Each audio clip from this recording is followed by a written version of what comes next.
quais são os principais desafios quando você inicia um onboarding para a cloud? Então, qualquer cliente hoje, se ele te apresentar um projeto ou uma necessidade de migração para a cloud, nesse momento eu vou participar de algumas reuniões daqui a pouco, referente a uma pré-venda de migração de caixa de correio e uma pré-venda de migração de Azure. Eu, como pré-venda, o que eu vou olhar para esse cliente? Eu vou olhar exatamente isso daqui, ó. Single sign-on, conectividade, governança, gerenciamento híbrido e as melhores práticas. Pessoal, qualquer projeto para cloud, você tem o que a gente chama de os desafios comuns. Como que vai garantir a autenticação? Então, nessa próxima reunião que eu vou estar executando, as perguntas vão estar direcionadas a isso. Poxa, single sign-on, já pensou nisso? Conectividade de rede, uma vez que eu faço a migração da máquina virtual, já tem a conectividade? Qual é a ferramenta que você vai estar utilizando? Governança em cloud, você vai utilizar tag, você vai utilizar resource group, você vai utilizar uma estrutura de landing zone, quantas subscriptions você vai ter? É de extrema importância ter isso mapeado já dentro da pré-venda. Como que vai ser o gerenciamento? E aí o que eu estou mostrando aqui, se você observar bem na total clareza, eu estou falando do foundation, eu estou falando de segurança, eu estou falando de gerenciamento e eu estou falando de DevOps. Estou falando de DevOps. Quando eu começo a endereçar esses desafios aqui que eu acabei de apresentar, eu começo a apresentar para o cliente dentro da pré-venda os benefícios e os custos da nuvem. Que muitas vezes, agora, já a gente vai fazer eu vou fazer essa reunião. Quais são os benefícios da nuvem? Tangíveis e intangíveis. O que é tangível? Vai baixar o custo, vai aumentar a produtividade, eu vou ter uma...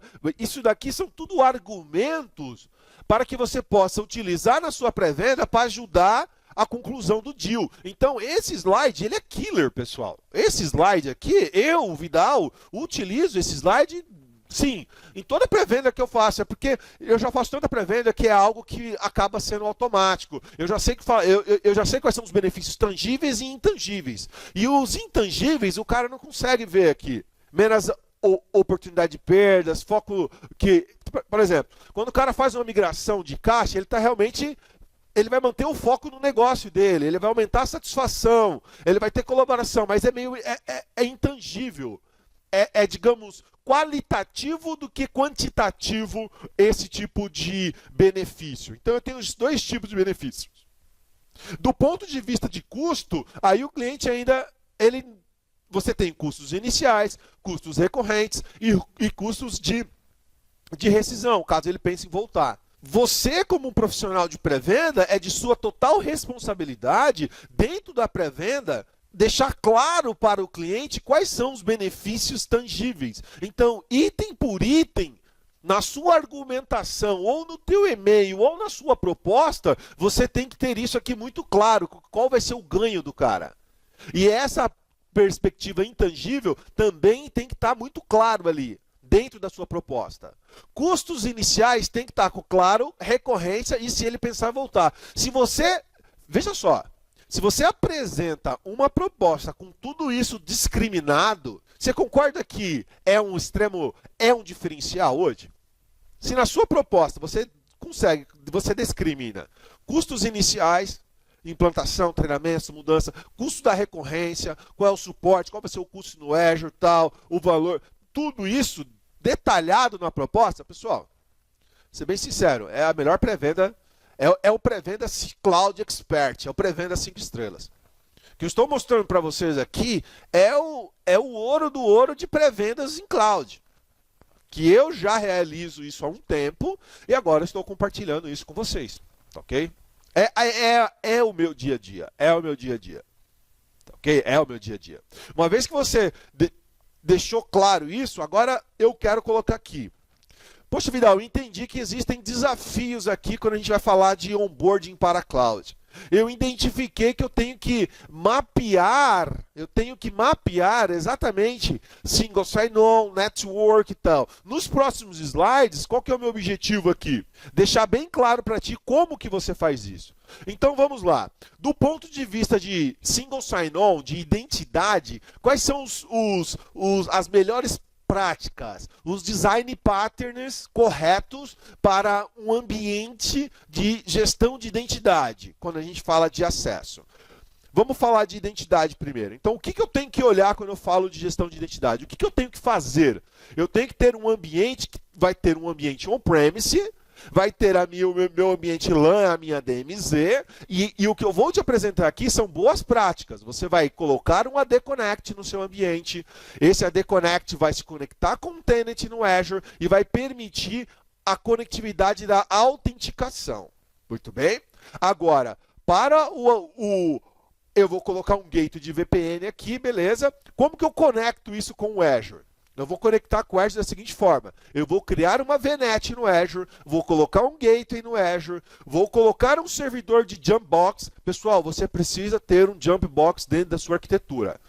Vou colocar outros domain controller para garantir disponibilidade e eu vou subir o ambiente do meu cliente. Essa é a arquitetura correta. Esse é um blueprint que você deve seguir em todos os seus projetos. Então, nessa próxima reunião que eu vou colocar, o desenho que eu tenho na cabeça é exatamente isso. Esse é o desenho.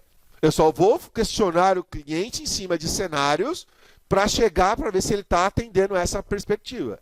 Se sim, beleza. Se não, eu chego nele e falo o seguinte, ó, o que a gente precisa identificar? A gente precisa estabelecer as boas práticas. Eu vou fazer a implementação do AD Connect com alta disponibilidade. Então, no seu desenho aqui, ó, esse AD Connect, ele não é um servidor, ele é 2, para garantir a alta disponibilidade dentro desse contexto, dentro desse cenário. Outro ponto. Vamos lá para as melhores práticas, né? Lembrando, o Active Directory ele vai ser responsável pelo quê? Pela autenticação e autorização. O que é autenticação?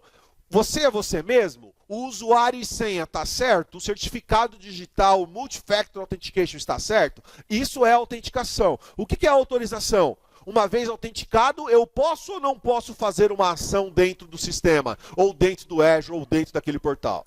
Então é de extrema importância deixar bem claro que o Azure, ele é responsável, o Azure AD, ele é responsável pela autenticação e autorização dos recursos dentro do Microsoft Azure. E eu vou estabelecer aqui o AD Connect, que vai fazer com que eu tenha os sincronismos de usuários e grupos locais para o Azure. E aí eu tenho a possibilidade também de colocar um domain controller dentro do Azure, que é o que nós vamos falar agora. Okay? Então, melhores práticas de single sign-on, todos os projetos que você entrar de single sign-on, todos os projetos que você entrar de M365, de Azure, você tem que ter um AD Connect, você vai posicionar domain controllers em regiões diferentes dentro do Azure. Então, digamos aqui, você vai ter 3 domain controllers, sim, 2 local, digamos, 1 e 2 no Azure, em regiões diferentes.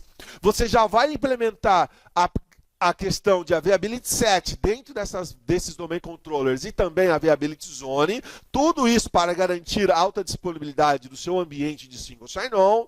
Você precisa definir toda a questão de gateway e conectividade para garantir com que esses domain controllers no Azure tenham acesso ao domain controller local, que aí é a conectividade de rede. E essa definição de sites aqui, que é a boa prática, é o seguinte: para quem não é do mundo de Active Directory, talvez vocês não saibam, mas assim, dentro do Active Directory existe um recurso chamado Active Directory Site and Services. O que é o Site and Services dentro do Active Directory? Você precisa configurar um site dentro do Active Directory. E o que é um site dentro do Active Directory? É a denominação física, geográfica de onde consiste um Domain Controller? Eu preciso informar para o meu Domain Controller que existe um site na região leste dos Estados Unidos, existe um site na região oeste dos Estados Unidos. E quando eu configuro Site and Services corretamente dentro do meu Domain Controller, dentro da minha estrutura do Active Directory, todo o processo de replicação multi-masters entre os Domain Controllers funcionam balinha, funcionam correto. Poxa, Vidal, o que você está querendo dizer com isso? Eu estou querendo dizer que aqui são o que nós devemos fazer num cenário muito comum das empresas. Ou seja, a empresa ela tem um ambiente Domain Controller on-premise, ela pensa em migrar para o Azure M365, ou que o seja, você precisa pensar numa estratégia onde você vai provisionar Domain Controllers também no Azure para garantir a replicação de dados do ambiente local com o ambiente do Azure mais o Azure AD.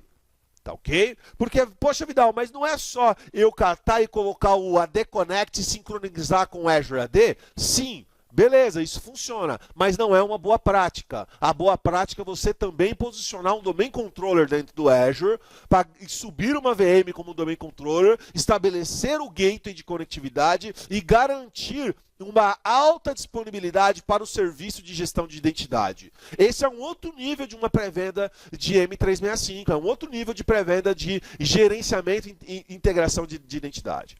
É de extrema importância ter isso, estar presente para esse fato. Quando você finaliza isso aqui, aí a gente tem que ter todo esse ambiente separado por Resource Groups, né? Vou ter todo esse ambiente separado por Resource Groups, e eu vou habilitar BitLocker aqui e criptografia no disco nesses Domain Controllers que eu venho a subir. Então, esse slide, ele endereça exatamente o que você deve fazer, o que você tem que fazer, pessoal. Se você inicia uma pré-venda com esse pitch, pode ser que no final, sabe aquele negócio, o ótimo é inimigo do bom? É exatamente isso. Isso daqui é um refinamento. Poxa, Vidal, mas eu sou um cara, eu sou certificado em Azure. Eu tenho certificações de... tá, mas isso daqui que eu estou mostrando é o dia a dia de pré-vendas, não está relacionado à prova. Agora aqui é vida real. Prova é prova, vida real é vida real. Você passou na prova, beleza, você é um profissional que tenha... Agora, e no dia a dia? No dia a dia é outra pegada. A prova não fala isso para você, que você tem que ter múltiplos domain controllers replicados em regiões diferentes, mais a AD Connect. A prova fala que você tem que ter uma AD Connect. Tá claro? Então, quer dizer, é importante a gente pegar a nossa pré-venda e subir o nível dessa pré-venda. Eu te expliquei o que você deve fazer em Single Sign-On. Agora eu vou te explicar o que você não deve fazer com Single Sign-On. O que você deve evitar? Você tem que evitar justamente fazer com que você tenha identidades standalone. O que é isso? Poxa, eu vou criar um usuário em um Domain Controller ou só no Azure AD. Basicamente o que a gente está falando de standalones, Domain Controllers deployados, ou seja, ambientes isolados não conectados com a organização. Criar usuário local, né? Identidade standalone é usuário, é identidade local. Né? Poxa, Vidal, identidade. O que é identidade? É o teu usuário. É o que representa você dentro do tenant, né? Dentro do seu ambiente. Você não deve ter identidades isoladas, standalone. Você não deve ter domain controllers standalone. Quando eu falei do Active Directory Site and Services, eu falei de replicação. Você precisa ter um link confiável de replicação. Um Express Route, uma VPN, 2, 3 VPNs redundantes. Você precisa ter um link confiável para que você tenha a replicação entre os domain controllers, tá ok? Você precisa garantir aqui que quer dizer, você não deve ter standalone, você não deve ter standalone domain controller, você não deve fazer a replicação sobre um link ruim, tem que ser um link confiável, e você deve evitar, né, dar acesso global admin, ou dar acessos elevados para a administração do seu Active Directory, do seu Azure AD. Você tem que utilizar um recurso chamado RBAC, Role Access Based Control. Né? Ou seja, eu vou ter um controle de acesso refinado. Tá claro? E você tem que evitar também estar registrando aqui, ó, dentro, você tem que evitar habilitar ou registrar o AD Connect utilizando aqui aquele Visual Studio Subscription, que aquele Visual Studio Subscription é uma assinatura do MSDN que é cedida para quem tem o Visual Studio, o Enterprise ou tal. E, poxa, você não tem que habilitar AD Connect para isso, porque toda vez que a gente fala em Visual Studio para Azure, é um ambiente de dev, teste, é um ambiente de homologação, não é um ambiente produtivo. Então, você deve evitar isso, você deve evitar. Se você chegar em alguma pré-venda e o cara falar, se você só pergunta qual que é a sua assinatura, geralmente vai ser uma assinatura CSP, um PES-UGO ali, vai ser qualquer outro tipo de assinatura. Mas se tiver uma assinatura que você identificar que o tipo de assinatura é MSDN Visual Studio Subscription, opa, liga um alerta.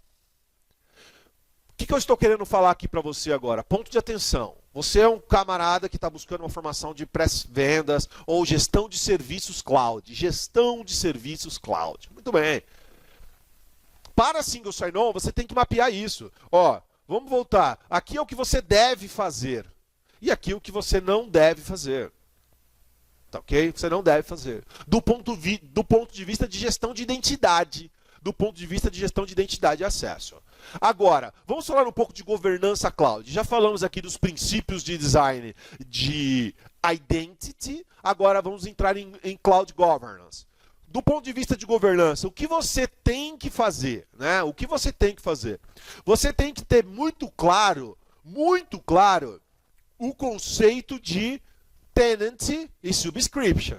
Então, quando eu falo de tenant e subscription, qual que é a diferença? É o foundation. Eu tenho o meu tenant, eu tenho o meu enterprise account, eu tenho a minha estrutura. Muito bem. Essa estrutura, em cima do meu tenant, em cima do meu account, em cima do meu enterprise agreement, eu vou criar uma subscription, eu vou criar a minha assinatura. Isso é governança cloud.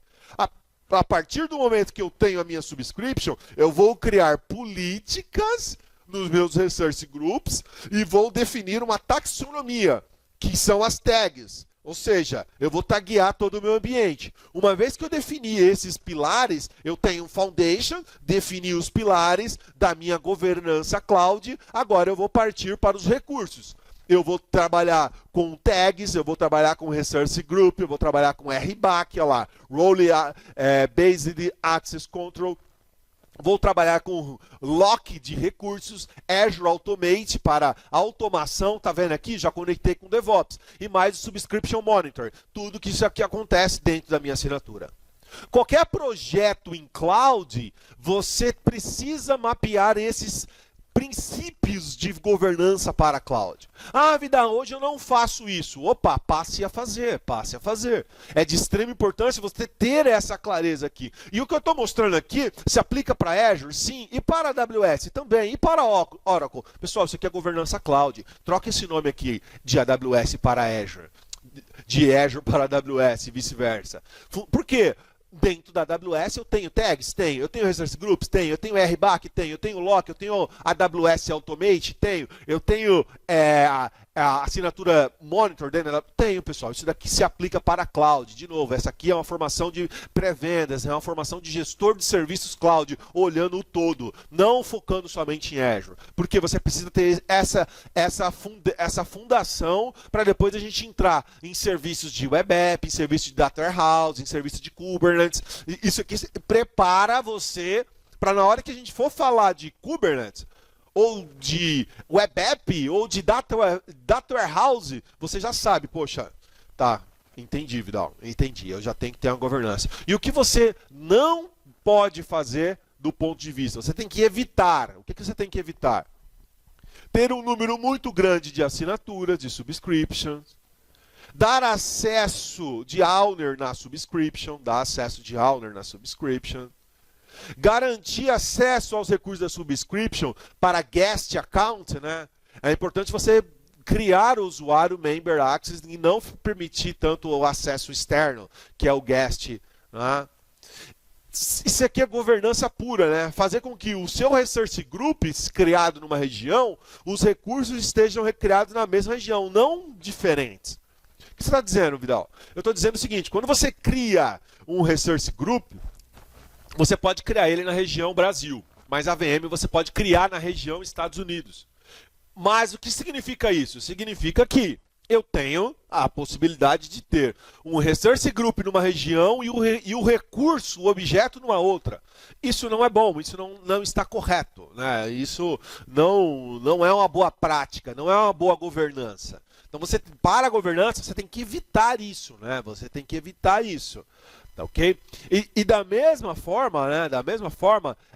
Você precisa evitar a duplicidade de serviços dentro do Azure que tem o mesmo propósito. Por exemplo, Analytics, múltiplos ambientes de Log Analytics Workspace. Eu vou ter vários workspaces. Não, mas o workspace eu consigo utilizar ele para toda a minha organização, para toda a minha estrutura. Eu posso segmentar os logs dentro do meu workspace, dentro do meu log analytics. Necessariamente, o objetivo aqui dentro de governança é serviços que eu não requer a necessidade de eu duplicar os serviços, eu não vou duplicar.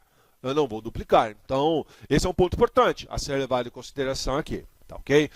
Isso é o que você deve evitar do ponto de vista de governança. Tudo isso, boa prática. Pessoal, para quem busca uma formação de arquitetura 303, 304, né, que é a 300, 301, isso daqui é exatamente tudo que estou falando lá para essa certificação. Então, até fazendo um spoiler aqui, esse tipo de conteúdo foca aí, te ajuda até numa formação de arquitetura, né? Te foca numa formação de arquitetura, que é isso que cai ali nessas certificações, tá? Mas aqui nessa sua formação de pré-venda, gestor de serviço, você, poxa, Vidal, então agora com isso que você está me falando, quando eu chegar em qualquer pré-venda ou na gestão como gerente de projetos de serviços, eu vou ter que olhar a parte de gestão de identidade, a parte de governança? Sim, você vai olhar isso. Veja só o que eu estou te apresentando. Eu estou te apresentando critérios de como que você atua no dia a dia. Tá? Como que você atua no dia a dia. O how to, o que eu estou te apresentando é o how to.